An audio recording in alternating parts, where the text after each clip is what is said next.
Ore comigo, oração que Jesus ensinou. Pai nosso, que estais no céu, santificado seja o teu nome. Venha a nós o teu reino. Seja feita a tua vontade, assim na terra como no céu. O pão nosso de cada dia nos dai hoje.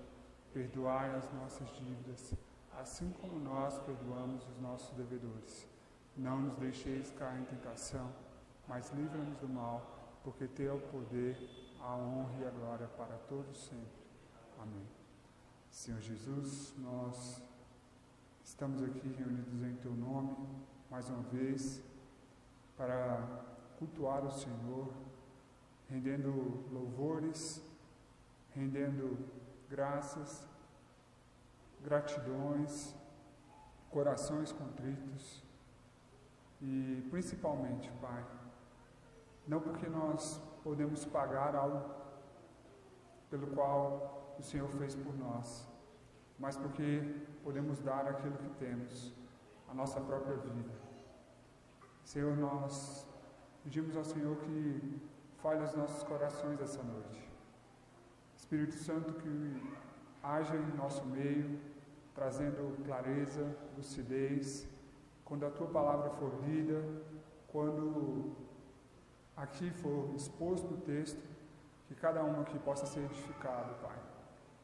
Usa a minha vida, perdoa os meus pecados, seja conosco nesse momento, que nós possamos crescer em maturidade como igreja e cumprir a nossa vocação.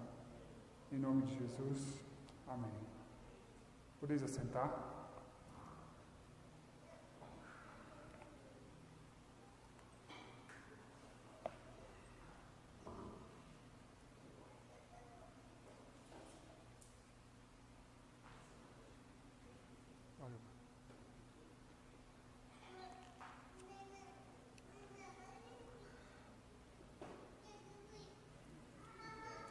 Meus irmãos, nós começamos no último domingo, a exposição do livro de Atos, e para mim é um motivo de muita alegria, pois logo depois de nós encerrarmos a exposição de Apocalipse, uma exposição longa, mas muito gratificante e muito esclarecedora,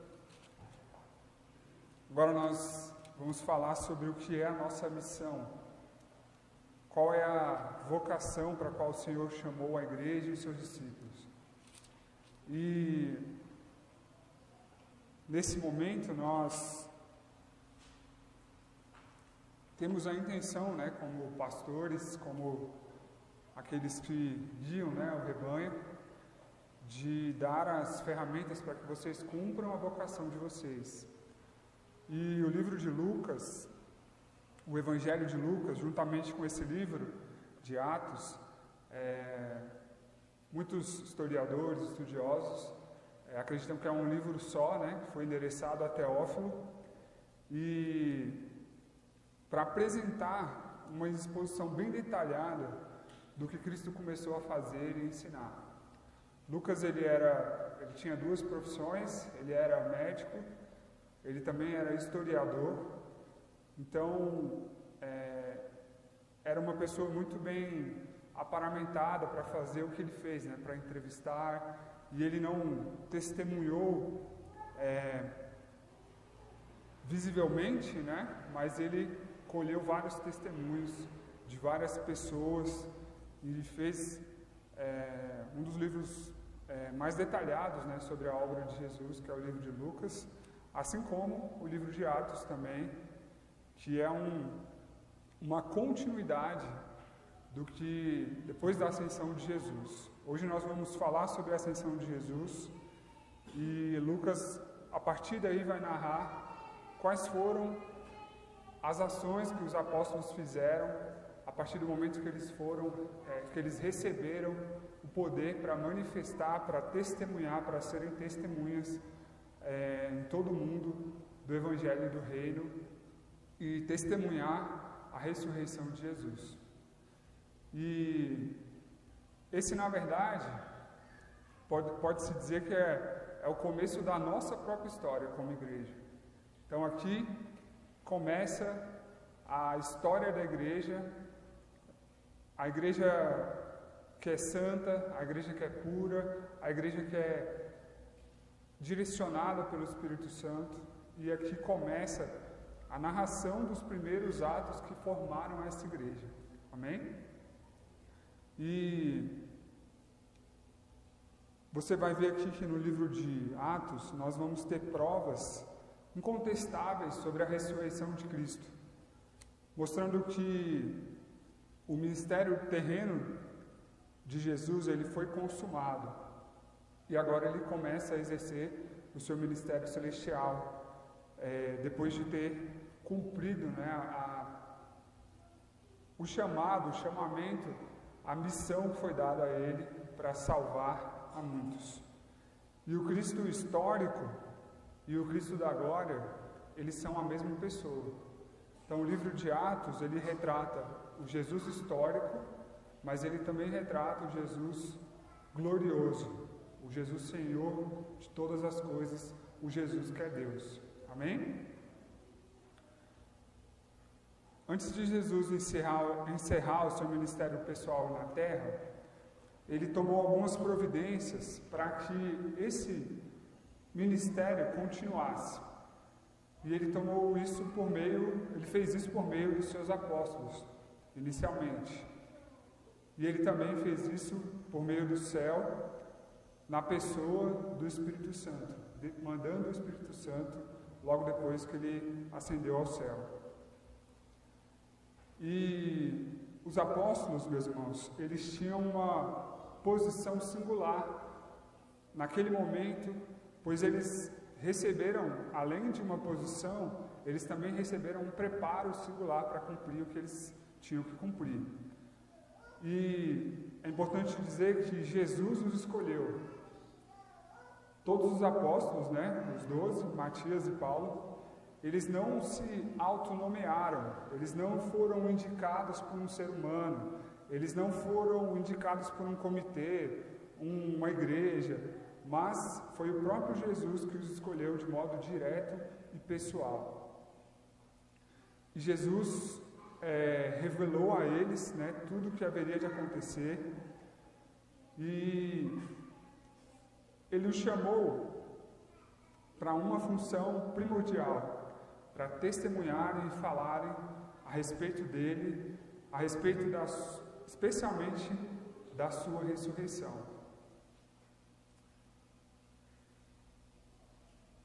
Tanto a morte de Jesus como a sua ressurreição foram atos públicos e verificáveis. Ele morreu, ele padeceu sobre o poder de Pôncio Pilatos, mas depois ele se apresentou vivo. Isso é muito importante, meus irmãos, para nós, porque a ressurreição de Jesus, sem a ressurreição de Jesus, o que nós fazemos aqui, o que nós cremos e professamos é vão. A ressurreição de Jesus, ela cumpre cabalmente tudo que foi predito pelos profetas, tudo que foi predito pelos homens que foram inspirados no Velho Testamento. E Isaías é um deles que detalha muito isso, né? Então tudo aquilo que foi predito aconteceu e se dá na ressurreição de Cristo como um fato consumado. E existiram correntes na história de céticos, outras pessoas que tentaram não tratar a ressurreição de Jesus como um ato verdadeiro. Quando você pega, por exemplo, os testemunhas de Jeová, eles não acreditam que Jesus é Deus. Eles vão acreditar em teofanias, em aparições, vão falar que Maria teve, um lapso de memória, ela foi no túmulo errado. Então, vão ter várias explicações tirando o peso dessa ressurreição.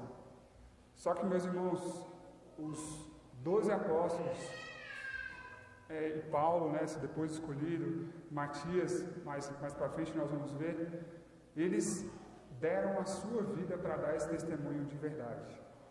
Eles não morreram simplesmente porque eles acreditaram em algo, digamos assim, tiveram uma experiência espiritual coletiva. Ou não, cara, Jesus apareceu fisicamente para eles. Isso é muito importante para nós. É muito importante nós crermos nesse fato. Isso é um fato. E ele é um fato irrefutável. Quando a gente pega o que aconteceu, logo depois da ressurreição de Jesus, nós vamos ver que ele apareceu em pelo menos 10 aparições ali descritas no 1 Coríntios. E ele ficou com os apóstolos durante 40 dias após a sua ressurreição. Ele primeiramente apareceu a Maria, depois ele apareceu às mulheres, depois ele apareceu aos 2 discípulos no caminho de Emaús, ele apareceu a Pedro, depois ele apareceu aos 10 discípulos, depois de novo apareceu aos discípulos e a Tomé, quando estava com eles. Ele apareceu também a 7 discípulos no mar da Galileia, depois a 11 discípulos na montanha da Galileia, a Tiago e a Paulo. Então tiveram pelo menos 10 aparições de Jesus pós-ressurreto, que são testemunhadas aqui em todos os evangelhos e no livro de Atos também, e no decorrer dos livros de Paulo também, das cartas paulinas. Todo esse fato, ele é testemunhado como um fato verdadeiro. E por que isso é tão importante, meus irmãos? Por que é tão importante? Paulo vai dizer que se Jesus não ressuscitou de dentre os mortos, vã é a nossa fé. Se Jesus não ressuscitou dentre os mortos, de nada acredita e de nada vale a nossa fé.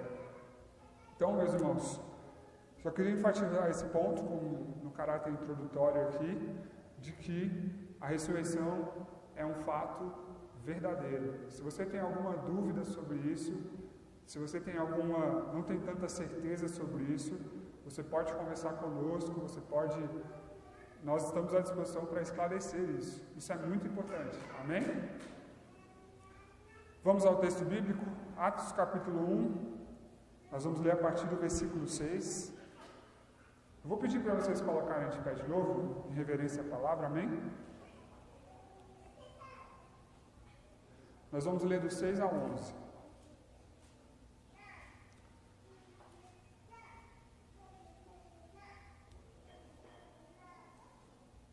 Atos capítulo 1, versículo 6 diz assim: Então, os que estavam reunidos lhe perguntaram: Senhor, será este o tempo em que restaures o reino a Israel? Respondeu-lhes: Não vos compete conhecer tempos ou épocas que o Pai reservou pela sua exclusiva autoridade.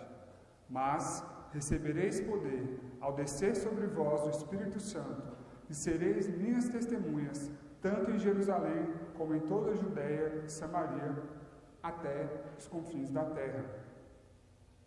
Dita essas palavras, foi Jesus elevado às alturas, à vista deles, e uma nuvem o encobriu dos seus olhos.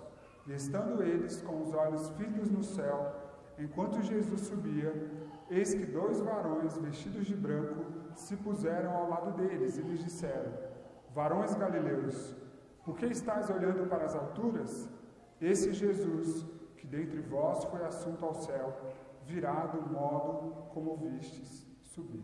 Podeis assentar.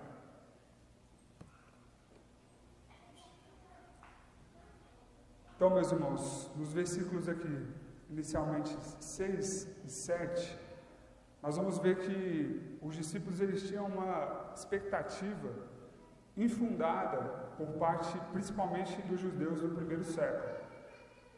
Para os judeus do primeiro século, o reino de Deus significava um reino de Israel terreno e político.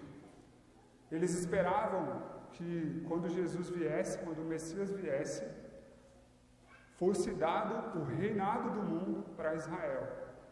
E Jesus seria esse rei, que reinaria nesse mundo terreno, na esfera política, na esfera militar, na esfera terrena, eles esperavam, eles tinham essa expectativa que Jesus seria esse rei desse novo reinado, ou desse novo reino. E num determinado ponto do ministério de Jesus, o povo teve prestes a tomar Jesus pela força para compelir a tornar ele o rei deles. Quase que colocaram, está escrito lá em João, capítulo 6, versículo 15. Eles colocaram, quase que compeliram à força Jesus a ser o rei deles, para que isso se cumprisse.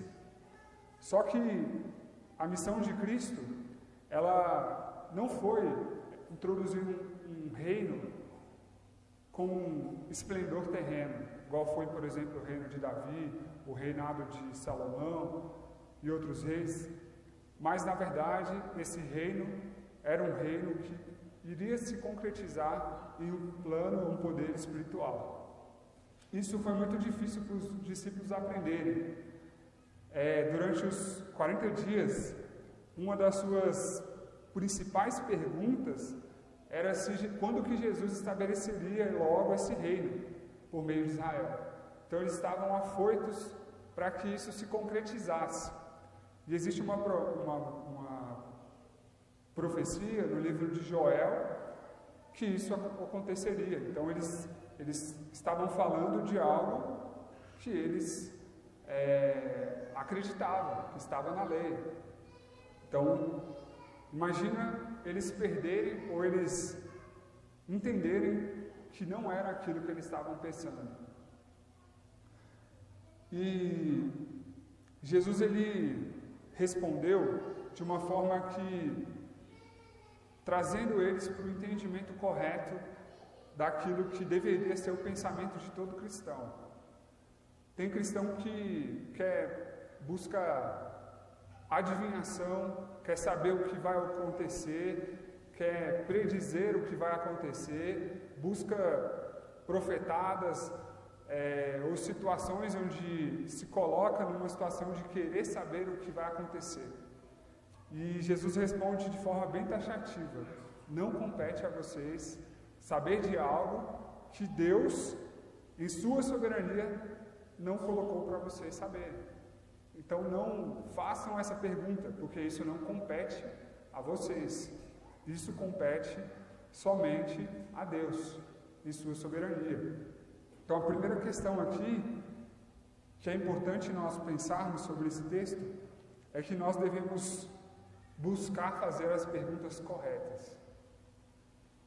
Às vezes a gente quer saber o que vai acontecer amanhã, o que vai acontecer no futuro, com a nossa própria vida. Não estou nem falando num aspecto mais geral ou global, né, o fim dos tempos. Estou falando com a sua própria vida, né? Quem eu vou ser daqui 10 anos? Quem eu vou me tornar? Será que eu vou ter posses? Será que eu vou ser bem-sucedido? Será que eu vou... Geralmente a gente está vivendo para responder essas perguntas de coisas que nós nem sabemos que irão acontecer. Nós nem sabemos se amanhã estaremos vivos, não é isso? Então, geralmente, nós estamos fazendo perguntas que não são as perguntas que Deus quer que nós façamos para Ele. E a nossa preocupação, muitas vezes, ela é carregada de algo bom. Eu não estou falando que necessariamente a gente só pensa em coisa ruim, né? Não, muitas vezes a gente quer algo bom. Mas será que é isso que nós devemos gastar a nossa energia, o nosso tempo, o nosso pensamento? A pergunta que Jesus faz, ou não a pergunta, mas a resposta que Jesus dá aos discípulos é para que eles não focassem naquilo que não compete a eles. E a gente faz muito isso. A gente geralmente quer agir como Deus, a gente quer ser como Deus, a gente quer determinar como as coisas têm que ocorrer. E aqui está claro que nós não devemos nos atrever a enfrentar essa autoridade querendo que as coisas sejam do nosso jeito. Eu podia citar vários exemplos aqui, mas eu não quero perder o foco, né, do que Jesus está respondendo. Mas essa é uma aplicação importante, meus irmãos. Precisamos fazer as perguntas certas, precisamos compreender. Tem pessoas, por exemplo, que querem compreender o que não está escrito. Já ouviu falar disso? Tem gente que quer compreender o que não está escrito, é o que está implícito, né?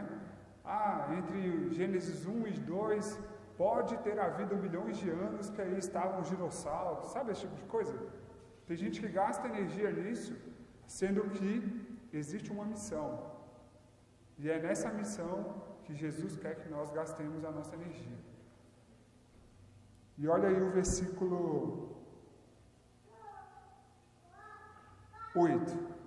Mas recebereis poder ao descer sobre vós o Espírito Santo, e sereis minhas testemunhas, tanto em Jerusalém como em toda a Judéia e Samaria, até os confins da terra.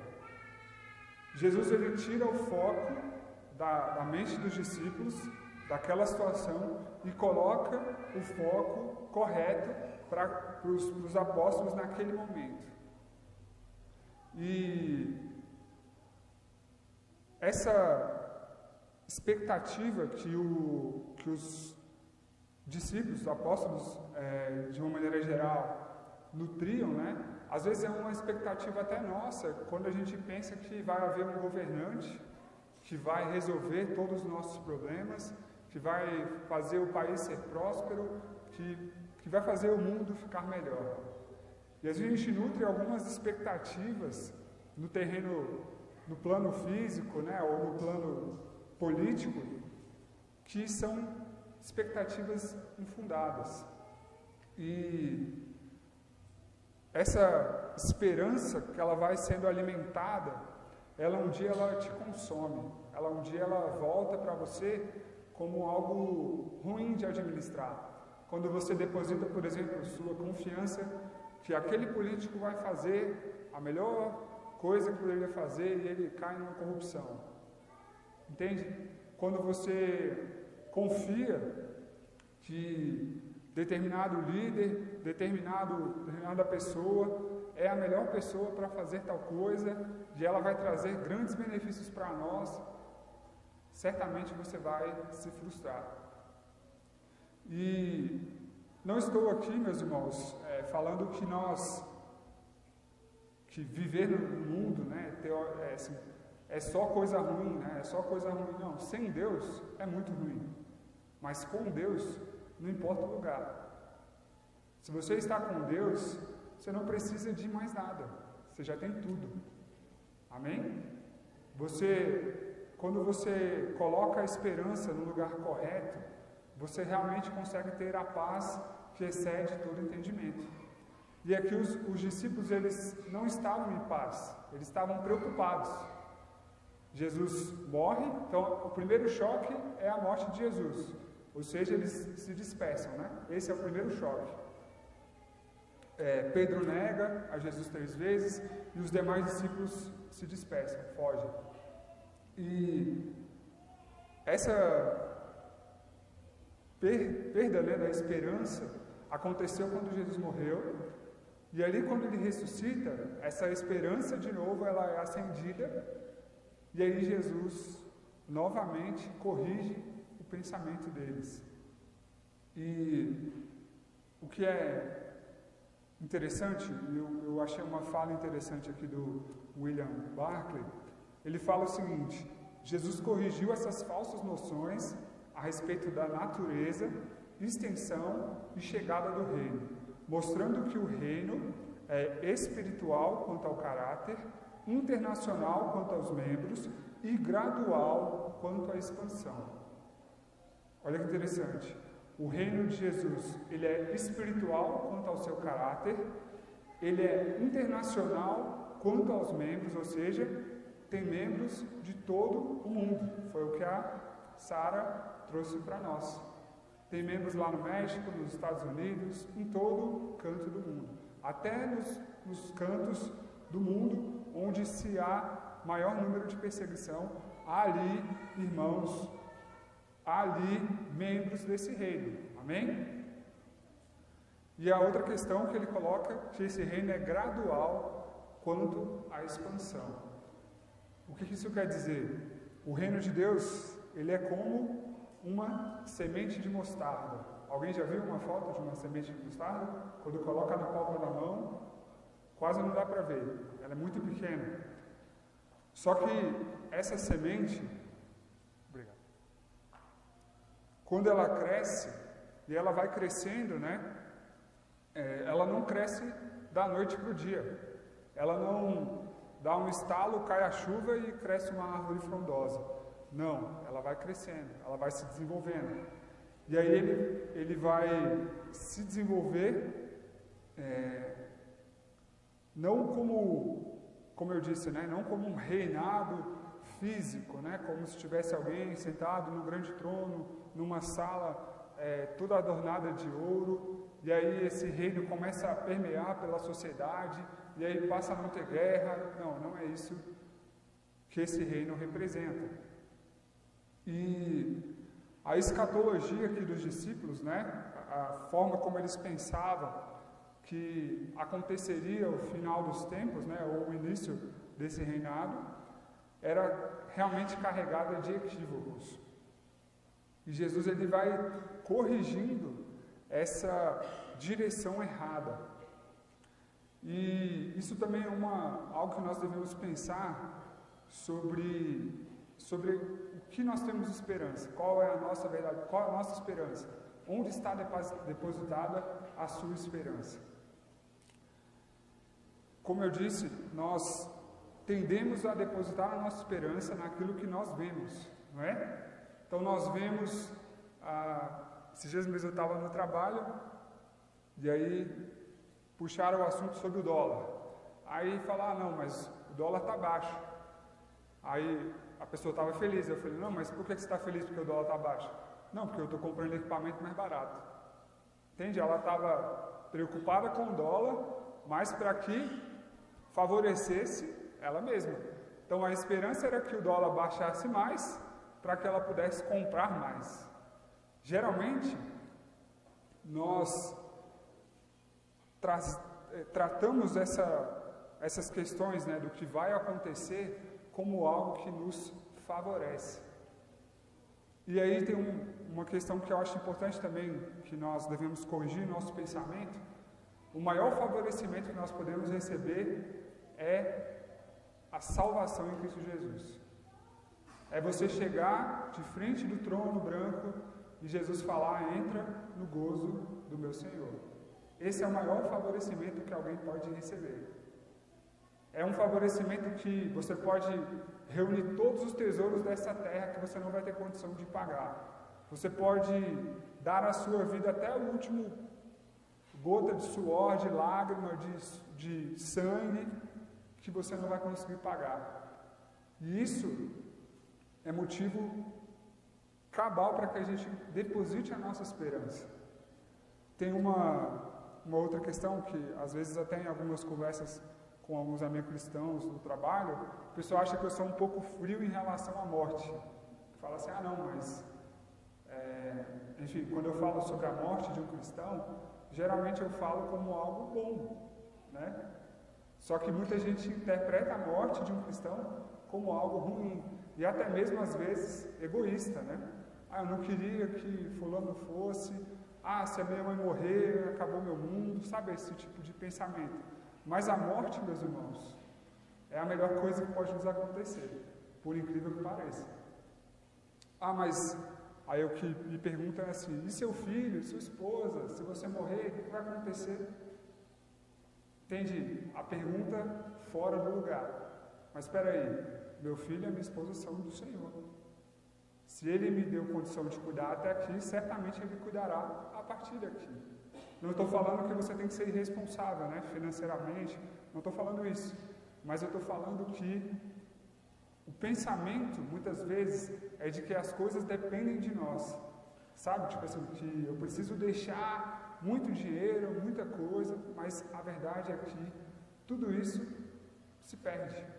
Vocês lembram da época do Collor? Muita gente tinha muito dinheiro guardado. O que o Collor fez? Pegou o dinheiro, no outro dia você já não tinha mais dinheiro. Então essa segurança que o dinheiro, que os bens, que um político, que um sistema de governo nos dá, ela como é que eu posso dizer? Ela é falha em todos os seus aspectos. Então, quando a gente coloca esperança em algo assim, nós certamente abandonaremos a nossa fé. Já viu que muitas pessoas, por exemplo, se tornam ateus? Quando você conversa com essas pessoas, geralmente tem sempre um motivo que Deus fez. Já conversaram com algumas pessoas assim? Não, eu me tornei ateu porque Deus matou a minha mãe. Se Deus existe, como é que minha mãe morreu? Como é que fulano, sabe? Como é que meu irmãozinho de 3 anos morreu? E geralmente as pessoas estão colocando a esperança e a confiança no lugar errado. E aqui Jesus está corrigindo o pensamento, a rota. Vocês estão focados nisso, mas vocês devem pensar nisso. E a Bíblia toda é exatamente essa correção de pensamento, essa correção de caminho, de vereda. É tirando você do caminho do engano e te colocando no caminho da verdade e da justiça. Toda a Bíblia, ela só fala disso. Se você olhar todas as histórias bíblicas, todas elas, todas vão estar, o enredo vai estar falando de você está fazendo isso, não faça, faça isso. Essa é a verdade para a qual Deus te chamou para fazer, para viver, para ser, para experimentar, para gozar com Deus, para se alegrar, para chorar muitas vezes, para sentir. É isso, é nessa direção. E aí o versículo 8 é isso, Isso não compete a vocês, mas o que vai acontecer, vocês vão receber poder para ser minhas testemunhas. Então, esse versículo 8 tem algumas questões importantes para destacar.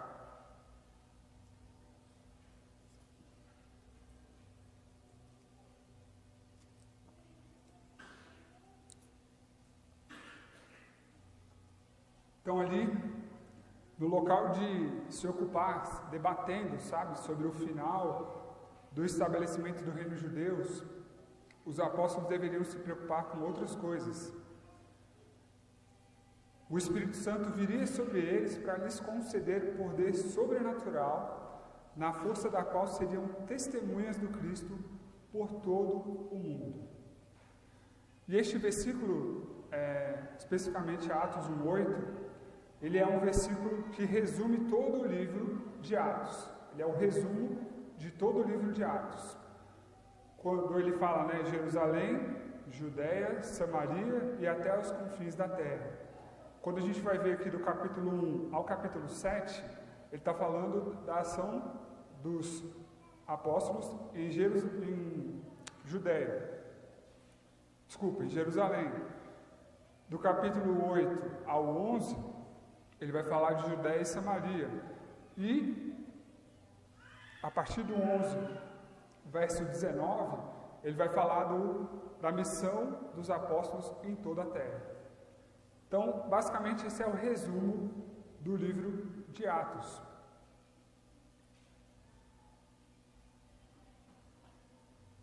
Jesus aqui, ele redireciona os olhos, como eu disse, dos discípulos para a ação missionária. E ele lhes dá um esboço geral da obra que eles deveriam fazer.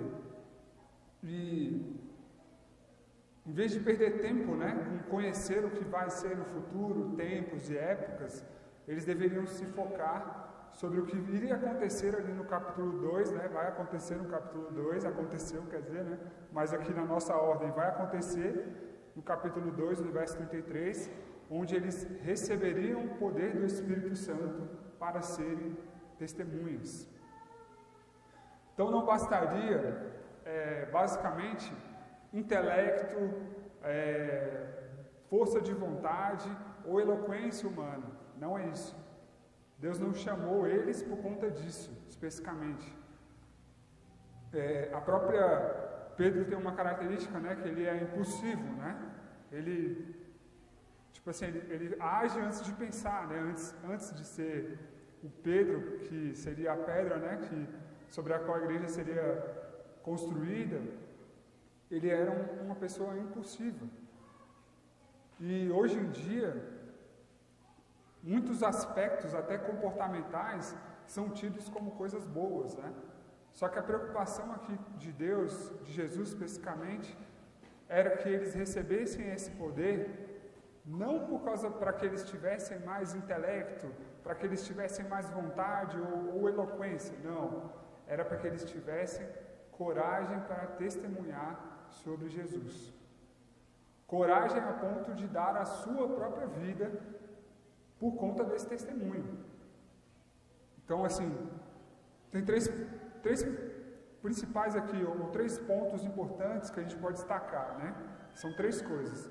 Eles recebem o poder.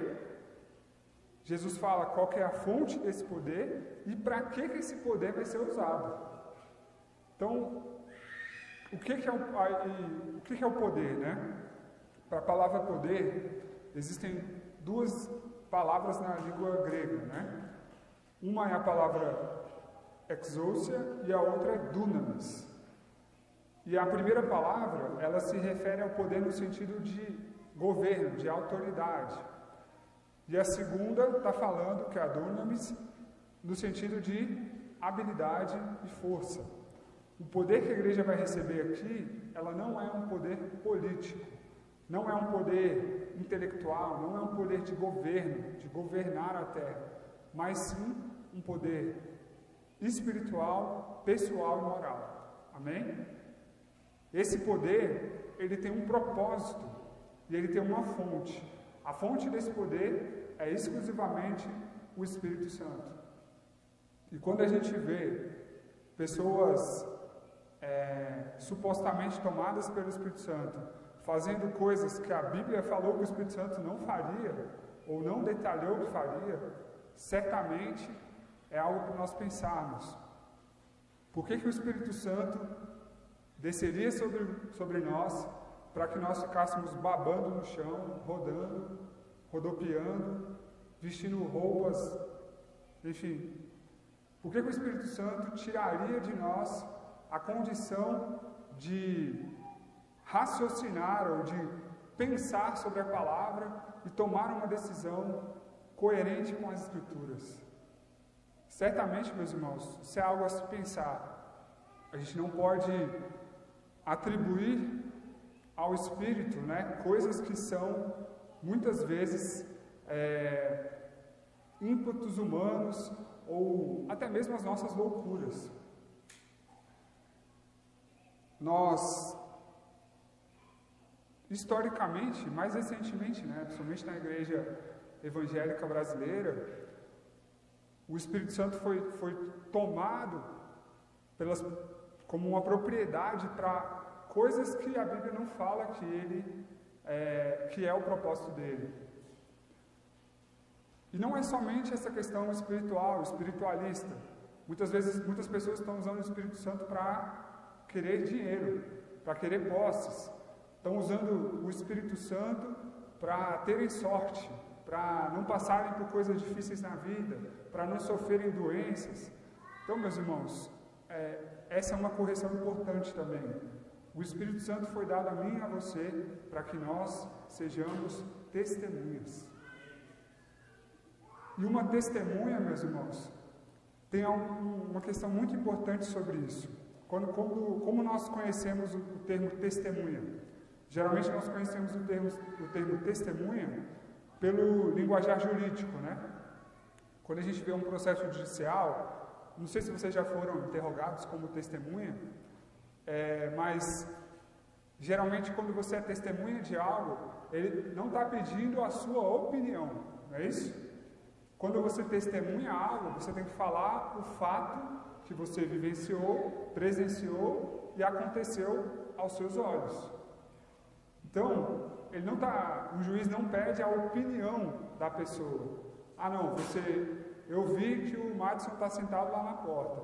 Eu acho que o Madison está sentado na porta por conta disso e disso. Não. Você viu, isso já basta. A testemunha ocular daquele fato.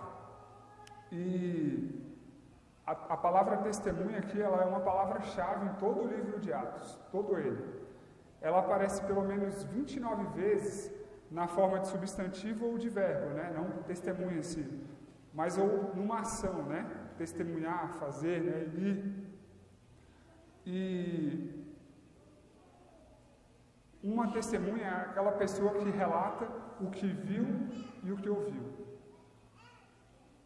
Quando Lucas escreve todo esse compêndio, né, que é o livro de Lucas, o Evangelho de Lucas, junto com o livro de Atos, ele basicamente foi atrás das testemunhas, das pessoas que viram e ouviram o que Jesus fez. E é surpreendente para mim, assim, que você vai ver também Lucas indo muito atrás de Paulo, né? Paulo até chamava Lucas de o médico amado, porque eles tiveram uma relação muito próxima enquanto ele esteve preso. E Paulo deu vários testemunhos do que Jesus fez através dele e através de outros irmãos. E basicamente testemunhar é você falar aquilo que você viu. E aí a pergunta que eu queria fazer para os irmãos nessa noite: você viu Jesus? Não estou falando do Jesus físico, ele não apareceu a você fisicamente. Mas você viu a Jesus, você viu o reino de Jesus, você viu o que Jesus fez na sua vida? Se você viu, agora você precisa ser testemunha disso. É a minha e a sua obrigação fazer isso. Isso não é um convite, isso é uma ordem. O Espírito Santo, ele habita em nós para esse fim.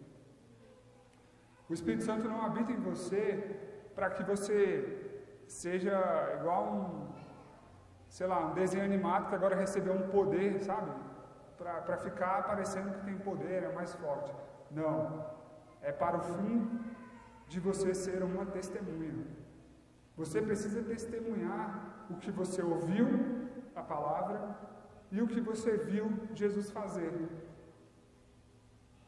E se você não viu Jesus fazer nada, se você não tem visto o reino de Jesus estabelecido, você precisa corrigir em você a forma como você enxerga, a sua cosmovisão, a forma como você enxerga o mundo. E muitas vezes nós não vemos a Deus ou a Jesus, não é porque Deus não aparece ou é porque Deus não se manifesta, mas é porque o nosso olhar está em outro local. Geralmente a gente está focado em outras coisas que não são aquilo que Deus quer que a gente olhe.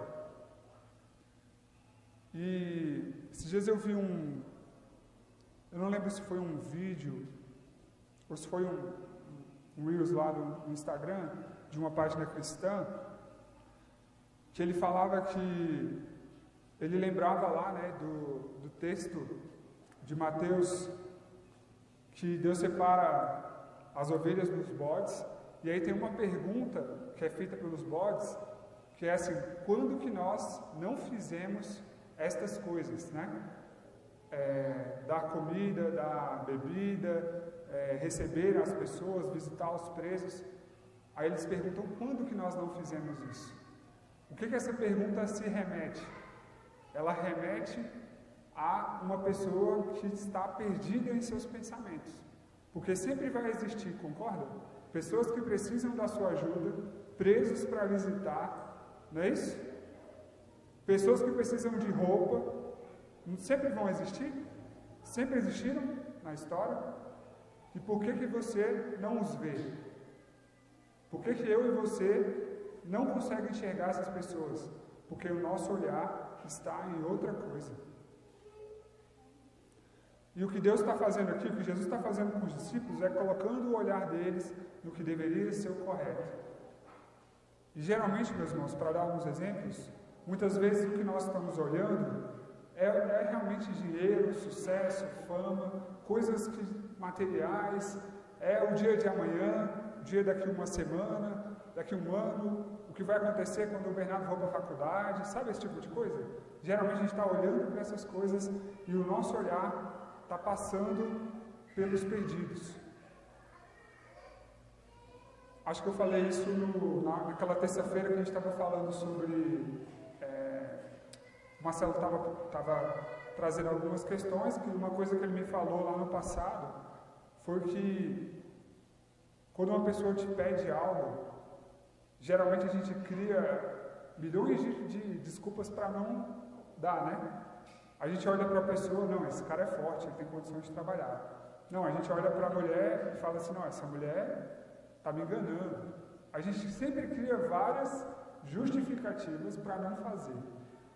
Mas sejamos francos, meus irmãos.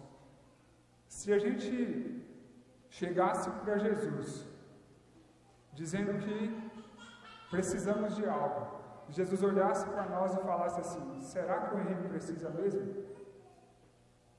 Será que ele está mentindo, ele está me enganando? Será que ele vai tomar cachaça? Será que ele vai se prostituir, se drogar? Meus irmãos, é urgente a gente pensar na função para a qual nós fomos chamados. É urgente a gente pensar no porquê nós recebemos tal poder do Espírito. Muitas vezes a gente está pensando que são coisas totalmente diferentes do que realmente são. E um exemplo para a gente entender isso com mais clareza, por que os discípulos então precisavam ser revestidos desse poder?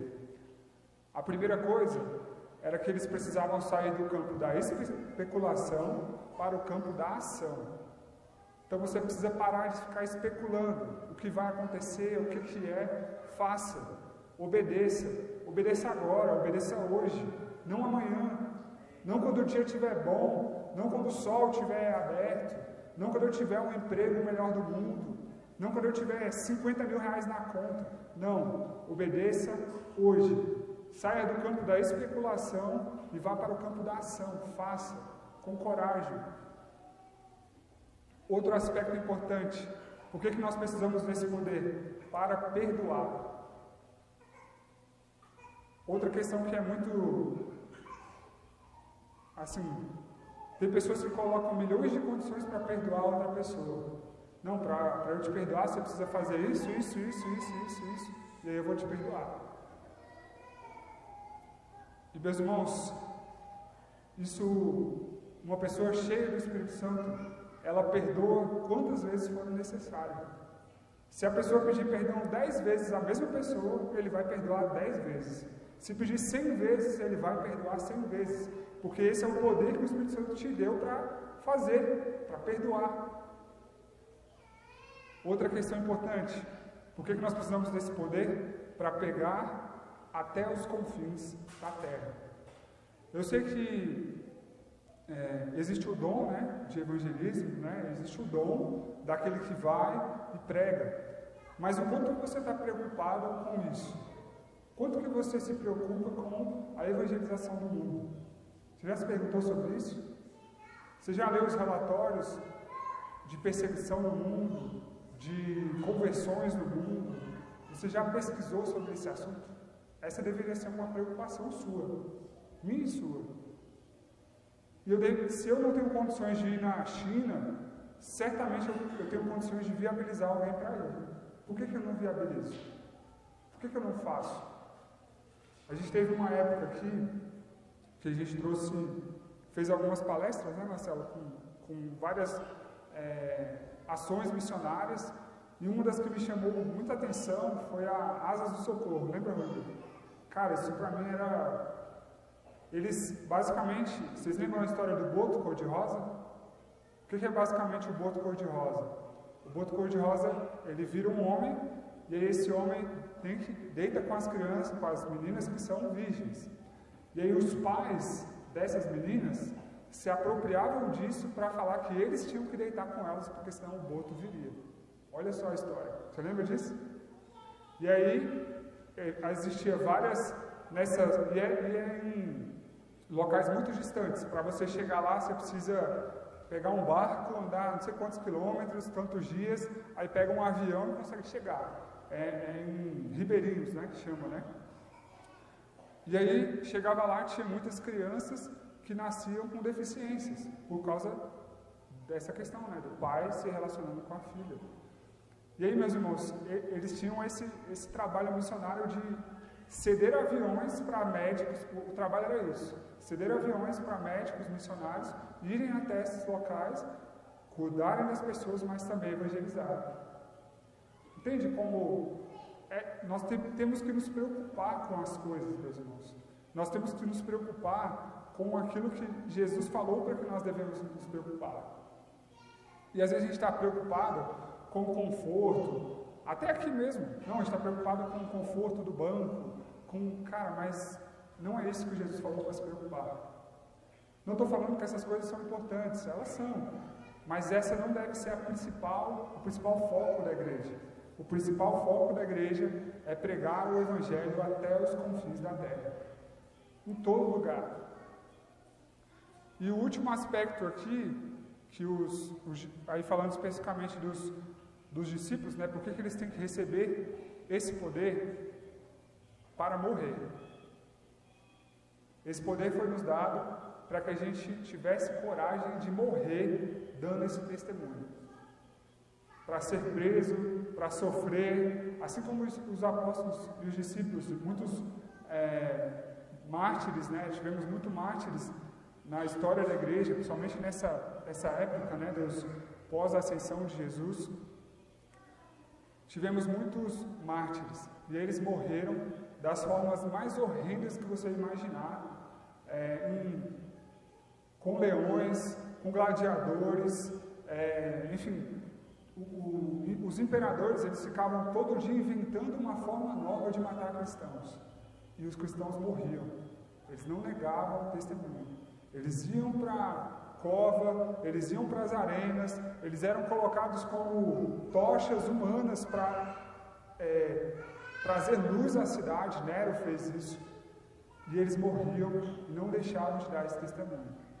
Então, isso é um poder que é dado pelo Espírito Santo. Amém? Então, meus irmãos, como eu disse, Atos 1:8 é o versículo fundamental aqui e chave desse livro. A frase até os confins da terra, ela é encontrada da mesma forma em grego, na Septuaginta, em Isaías 48:20, 49:6 e 62:11. Assim como novamente aqui em Atos 1:8 e Atos 13:47. Ela vai enfatizar que o Evangelho deve ser transmitido a todas as pessoas em todas as partes do mundo.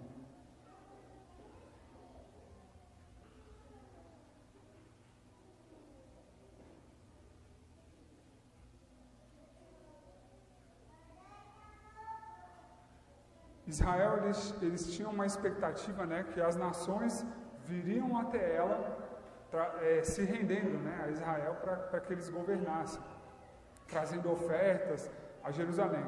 Só que, na verdade, não são as nações que vão até Israel. Na verdade, o que Jesus fala é que as testemunhas de Jesus, ou seja, a Israel de Deus, a igreja,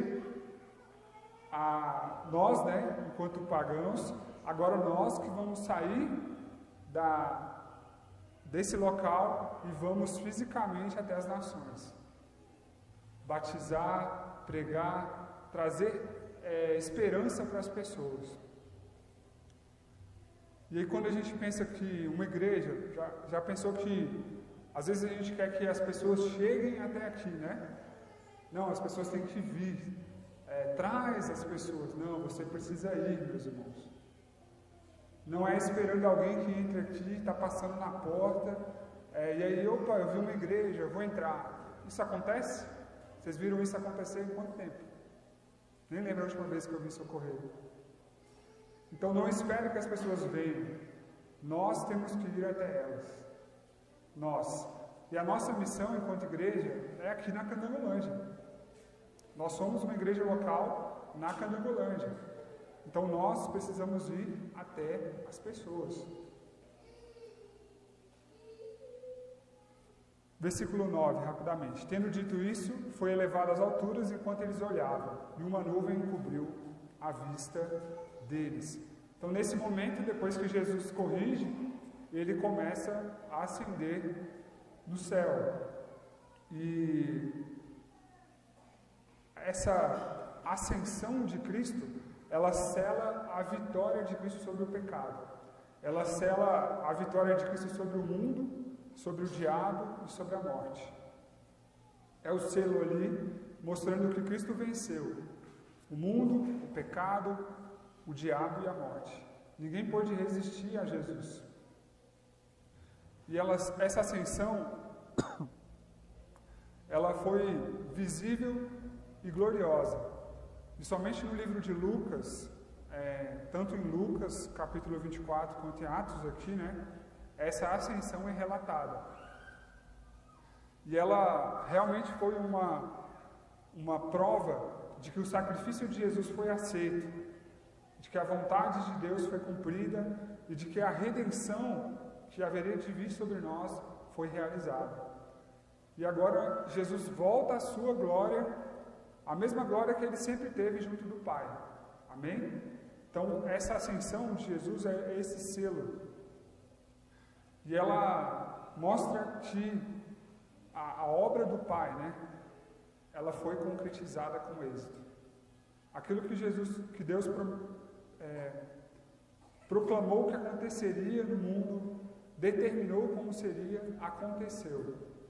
Nesse momento, à vista dos discípulos, Jesus ascende aos céus e sela todo esse trabalho, né, toda essa missão que foi dada. E aí ele passa a ser exaltado, né, sobremaneira, nome que está acima de todo nome, nome a qual todo joelho vai se dobrar, nos céus, na terra, debaixo da terra, toda língua vai confessar para a glória de Deus Pai. Versículo 10 e 11, já estou caminhando para o fim, meus irmãos. Versículo 10, só beber uma água.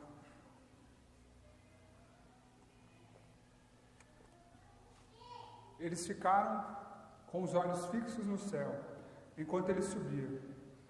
De repente surgiram diante dele 2 homens vestidos de branco, que lhes disseram: Galileus, por que vocês estão olhando para o céu? Este mesmo Jesus que dentre vocês foi elevado aos céus, voltará da mesma forma como o viram subir. Então, percebam que, mesmo depois de terem sido exortados quanto ao pensamento, eles ainda estavam olhando para o céu, esperando saber o que vai acontecer.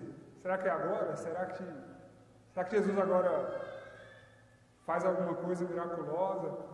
E aí, 2 anjos aparecem, corrigem de novo. Por que vocês estão olhando para o céu? Voltem e saibam de uma coisa importante. Da mesma forma que Jesus foi elevado, ele voltará como vocês o viram subir. E aqui ele está falando a respeito da segunda vinda de Cristo, né? Como eu disse, os apóstolos cometeram aqui 2 erros, né? O primeiro, que eles estavam à espera de um poder político, e o segundo, que eles estavam observando o céu. Eles estavam preocupados inicialmente com a restauração do reino de Israel, e depois eles estavam preocupados com o Jesus celestial, para onde Jesus está indo, né? O que vai acontecer? E eles estavam ali em fantasias falsas, né? E da mesma forma, meus irmãos, que a ascensão física, pessoal, visível e gloriosa de Jesus ocorreu, assim também vai ser a volta de Jesus. Jesus vai voltar, ao contrário do que mais recentemente, né, algumas correntes pensam, né, que ele vai voltar como, assim, de uma forma não visível, né? Mas a verdade é que Jesus vai voltar dos céus e todo olho vai ver, toda língua vai confessar, todo joelho vai se dobrar diante de Jesus. Não vai ter ninguém que vai poder dizer assim: eu não sabia,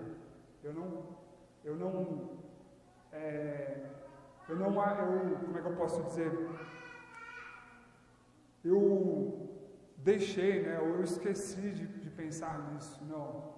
Nesse dia, meus irmãos, vai ser um dia de pranto e de alegria para outros, mas de pranto para muitos. Mas para nós que cremos em Jesus, é o dia principal. Se tem um dia que você deve ter como principal na sua vida é o dia da volta gloriosa de Jesus. Você não precisa saber qual que é o dia, né? Assim como os discípulos estavam querendo saber. Mas você precisa ter esperança que esse dia um dia vai ocorrer. E John Stott, ele fala que a volta de Jesus, ela será pessoal, mas ela não será vista por poucos, como na ascensão, né? Na ascensão, apenas os discípulos viram. Em vez de voltar sozinho, como ele partiu, milhões de santos, humanos e angelicais, formarão sua comitiva. E em vez de ser uma volta restrita a um local, será assim como um relâmpago, que fuzilando brilha de uma extremidade do céu à outra. E assim será a volta de Jesus, meus irmãos. Ela será visível, ela será gloriosa, ela será a melhor experiência que nós podemos ter na nossa vida. E nós precisamos testemunhar sobre esse dia. Nós precisamos testemunhar sobre a volta e o retorno de Jesus. Nós precisamos falar para os perdidos, na nossa família, no nosso trabalho, em qualquer lugar. Precisamos falar que Jesus irá voltar. Não compete a nós saber quem será salvo. Isso não compete nem a mim nem a você. E quando a gente pensa nisso, a gente peca, porque isso não compete a nós. Assim como os discípulos erraram, mas compete a nós fazer aquilo que Jesus ordenou. Ir por todo mundo, pregar o Evangelho a toda criatura, batizando-os em nome do Pai, do Filho e do Espírito Santo. Assim como está escrito em Marcos. E para concluir, duas questões importantes aqui, meus irmãos. A primeira delas é que você não precisa carregar dúvida. Como assim, pastor? Minha vida é uma vida de dúvida, né? Todo dia eu tenho uma dúvida, né, Frank? Como assim? A minha vida é uma vida de dúvida. Não, meus irmãos. De Jesus você não precisa duvidar. Se você leu algo que está na Escritura, não duvide. Creia. Certamente você não precisa carregar dúvidas ou perder tempo com perguntas retóricas, discussões insensatas. Meu irmão, invista seu tempo naquilo que é mais importante, em conhecer a Cristo para testemunhar para outras pessoas. E a outra questão importante que a gente pode tirar desse texto, desse pequeno texto, tenha foco no cumprimento da sua missão. E aqui é uma questão muito importante. Quando você, não sei se vocês já viram como é que é a internet hoje, acho que sim. Já viram que tem curso para tudo? Tem curso para você arrumar seu cabelo, tem curso para você alongamento. Esses dias eu pesquisei sobre alongamento, né, que eu sou muito encurtado, apareceu 55 cursos para me comprar. Tem informação de tudo, meus irmãos. Hoje em dia tem curso para o que você quiser. E certamente essas coisas às vezes tiram o nosso foco. Entre outras coisas que possam tirar nosso foco, né?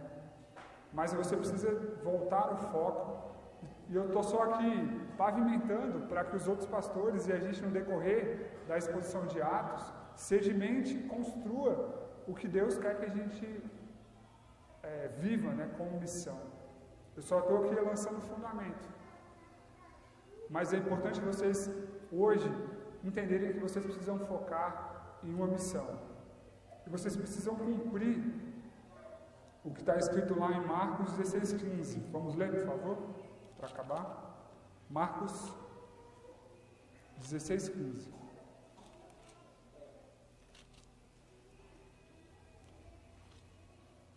Enquanto nós esperamos a Jesus, essa espera ela não pode ser uma espera passiva, né? Ela precisa ser uma espera ativa, executando a obra de Deus. Marcos 16, 15.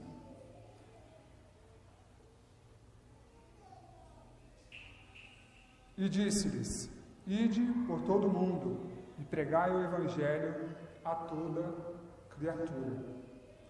Ide por todo o mundo e pregai o Evangelho a toda criatura. Essa é a nossa missão. Qualquer coisa que é mais importante do que isso, certamente o nosso foco está errado. Isso não é uma missão para pastor, ou somente para evangelista, ou somente para mestre. Essa é uma missão de todo o discípulo de Jesus. Quem aqui é discípulo de Jesus? Então essa é a minha e a sua missão.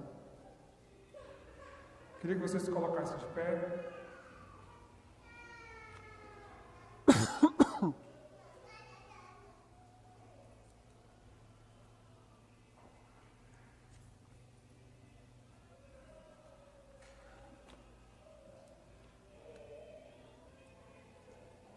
As irmãs podem servir os alimentos?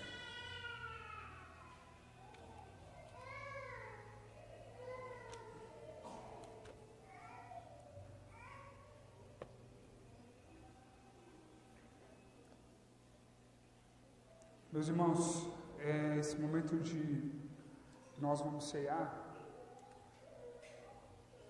eu queria só, na verdade, assim, trazer à memória algo que é importante. Obrigado. Obrigado. Para esse momento, né, de ceia. A ordem de Jesus é clara para que nós estivéssemos fazendo isso, né, até que Ele venha, mas tem uma recomendação importante sobre isso, que nós não podemos fazer isso de forma indigna. Tem algumas, inclusive os cristãos no primeiro século, foram considerados até canibais, porque eles acreditavam que eles estavam comendo carne humana, né, por falar do corpo de Jesus e do sangue de Jesus. Mas a verdade é que isso não é um entendimento correto do que nós fazemos agora. A compreensão clara do que nós fazemos nesse momento, meus irmãos, de ceia, é compreender o que Cristo fez com o seu corpo e por que Ele deu o seu sangue. É isso que você precisa compreender de forma profunda, não de forma superficial. É isso que nós precisamos ensinar para os nossos filhos toda vez que nós ceiamos. De que Cristo veio, Ele era Deus, Ele é o Verbo encarnado, conforme escrito em João, e Ele deu o seu corpo, deu a sua vida em favor daqueles a quem Deus haveria de dar como pagamento pelo seu sacrifício, como resultado do seu sacrifício. E o corpo de Jesus, ele foi entregue de uma forma que talvez o filme Paixão de Cristo conseguiu chegar próximo do que pode ter sido realmente, né, o sacrifício. Mas quando eu lembro, quando eu vejo, né, a angústia que Jesus passou e toda a sua coragem de enfrentar aquilo por um propósito além dele, do que o corpo dele representava, isso realmente deveria ser motivo de nós agradecermos o Senhor todos os dias. Todos os dias. E isso não é somente uma questão meramente judicial, né, para cumprir um rito jurídico, né? O justo juiz cumpriu, né, a sentença. Mas a verdade é que Jesus também estava fazendo isso para o nosso exemplo. Nós também devemos carregar a nossa cruz, nós também devemos padecer por amor de muitos. Nós devemos dar a nossa vida, ficar com os cabelos brancos e a barba branca. Nós devemos, às vezes, até adoecer por cuidar de outras pessoas. Isso é muito pouco perto do que Cristo fez. E para mim isso é motivo de profunda contrição, porque realmente dar a sua própria vida por amor de uma pessoa, do seu próprio filho, é fácil, mas dar a sua própria vida em favor de quem não merece, isso é muito difícil. Você já imaginou você morrer por um bandido da pior espécie? Já imaginou isso? Já imaginou você morrer por um mentiroso, por um ladrão, por um prostituto, por uma pessoa que desobedece? Já imaginou você morrer por esse tipo de pessoa? E foi por esse tipo de pessoa que Jesus morreu. E eu não estou falando de outras pessoas de fora, eu estou falando de mim e de você. Essa era a nossa condição. E Deus, Jesus, a pessoa de Jesus, morreu por nós. Porque eu recebi do Senhor o que também vos entreguei. Que o Senhor Jesus, na noite em que foi traído, tomou o pão e, tendo dado graças, o partiu e disse: isto é o meu corpo, que é dado por vós. Fazei isto em memória de mim. Senhor Jesus, nós apresentamos inicialmente esse pequeno pedaço de biscoito quebradiço, rendendo graças ao Senhor, dando graças ao Senhor porque temos condições de termos o alimento. Obrigado, Jesus, não pelo o que esse pequeno pedaço de pão representa, mas sim pelo que o teu sacrifício representa.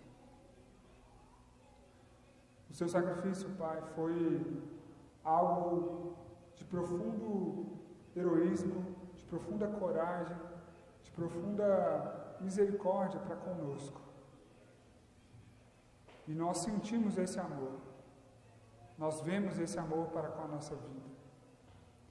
Se nós não vemos o Senhor fisicamente, mas nós sentimos o amor que o Senhor teve por nós. Por isso nós estamos aqui fazendo isso essa noite. Graças te damos, Jesus, pelo teu corpo que foi dado como libação pelos nossos pecados, como sacrifício perfeito. E assim como a ovelha sem mácula, o Senhor não tinha pecado. Não era justo que o Senhor estivesse ali, não era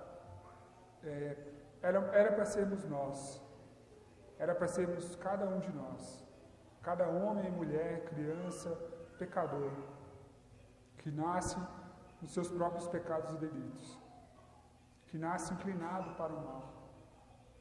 Por isso, Jesus, nós te agradecemos. Não temos nada do que podemos fazer para pagar o que o Senhor fez, mas entregamos a nossa vida ao comer desse pão e tudo que ele significa.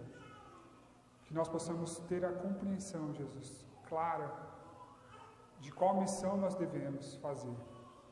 Que nós venhamos a tomar a nossa cruz e seguir o teu exemplo e morrer em favor dos perdidos. Em nome de Jesus, amém.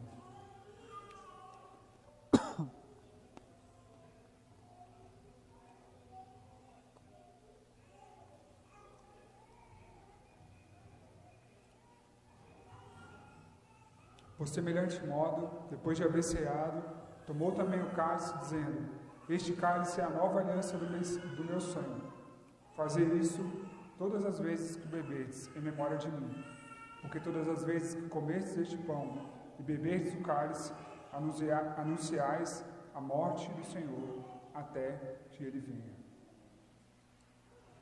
Jesus, nós agradecemos também pelo teu sangue, sangue puro, sangue que nos lavou, simbolicamente limpou as nossas vestes, nos colocou numa condição de justificados, de filhos adotivos, e tudo isso por conta do seu ato amoroso naquela cruz, Pai.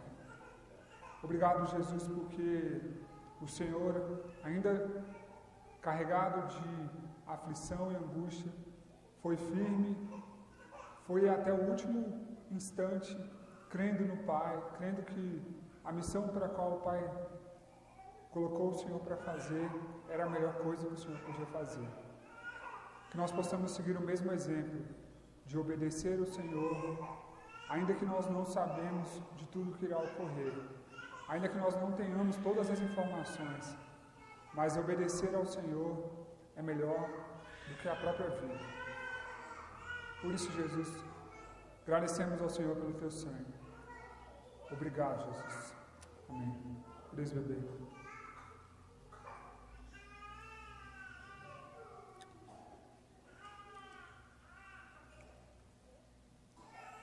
Meus irmãos, primeiro eu queria agradecer aí os irmãos que estiveram na reunião de terça-feira. Foi muito bom poder voltar, né, à reunião nas casas, assim, foi um momento glorioso. Eu estava num dia bem difícil no trabalho, cheguei lá um pouquinho atrasado, mas foi o bálsamo, né, um momento de ficar leve, né, ficar tranquilo. Então, na próxima terça-feira nós temos novamente as reuniões, vai ser na casa do Clebson e na casa do Rodrigo, é isso? Não é isso? Então compareçam às reuniões nas casas, estejam operantes, né, atuantes no corpo, sejam membros ativos desse corpo e desfrute desse momento, meus irmãos. Como a Sara trouxe no início, assim será a eternidade. Se você não gosta de estar com seus irmãos, você vai passar a eternidade, então tem alguma coisa errada. Então, desfrute desse momento em família, leve o seu lanche, compartilhe. É um momento muito bom de você poder falar, de colocar, então sinta-se à vontade. Amém? Avisou que agora nós temos a conta da igreja, né? Graças a Deus por isso. E é uma forma até de dar clareza, né? Trazer mais, não que tivesse alguma coisa, né? Mas é importante que os irmãos saibam que a igreja tem uma conta, né? Que vai ter os extratos, vai ter a movimentação, então vocês vão saber o que ocorre. Então, antes a gente agradece muito a irmã Ivone, né? Que cedeu a conta dela por muitos anos, mas isso não é uma prática, né? Correta, né? Então, não correta, né? Mas não é a melhor prática. E dessa forma a gente consegue ali ter mais ciência, né, de tudo. Então oferte, faça a sua parte, contribua, sem querer esperar nada em troca, sem querer regular o que um ou outro tem que fazer, mas faça a sua parte. Amém? O exemplo para mim que é mais forte disso é da senhora que entregou tudo que tinha. E assim, tudo que ela tinha era, né? Mas o coração dela que era o mais importante. Eu não estou falando isso para sensibilizar você, mas eu estou falando isso para que você entenda que você tem essa relação. Nenhum pastor pode ficar te falando o que você precisa fazer, porque hoje a questão financeira ela é uma questão de você com Deus. Eu falei aqui sobre missões, isso também está dentro desse mesmo pacote. Quanto que você investe em missões para que o Evangelho seja pregado? É a mesma coisa. Amém? Vamos orar então, meus irmãos? Deus, muito obrigado por esse culto. Obrigado por poder fazer parte da tua igreja. Obrigado por sermos uma família que foi concebida pela obra de Jesus na cruz, que foi iniciada pelo caminho que foi trilhado pelos apóstolos. Obrigado, Senhor, pela vida de homens e mulheres que deram a sua vida para manter íntegra a palavra, para que ela chegasse até nós hoje. Obrigado, Senhor, não somente eles lutaram por isso, mas eles viveram e foram fiéis ao testemunho que foi dado a eles. Quer como testemunhas oculares, no caso dos apóstolos, quer como testemunhas daquilo que ouviram, ou pelos milagres que viram, que nós possamos seguir o mesmo caminho, Pai. A Tua igreja, o Teu reino, que ele possa, apesar de não ser visível fisicamente, mas que ele possa ser visualizado por aqueles que serão os seus salvos. E que nós possamos ser esses que direcionam o caminho, que trazem, que abrem as portas para receber aqueles ao que o Senhor quer acrescentar. Que cada um aqui tenha senso de missão, senso de importância sobre a pregação do Evangelho, que cada um aqui compreenda o que deve ser feito enquanto o seu campo de atuação, quer seja na sua família, quer seja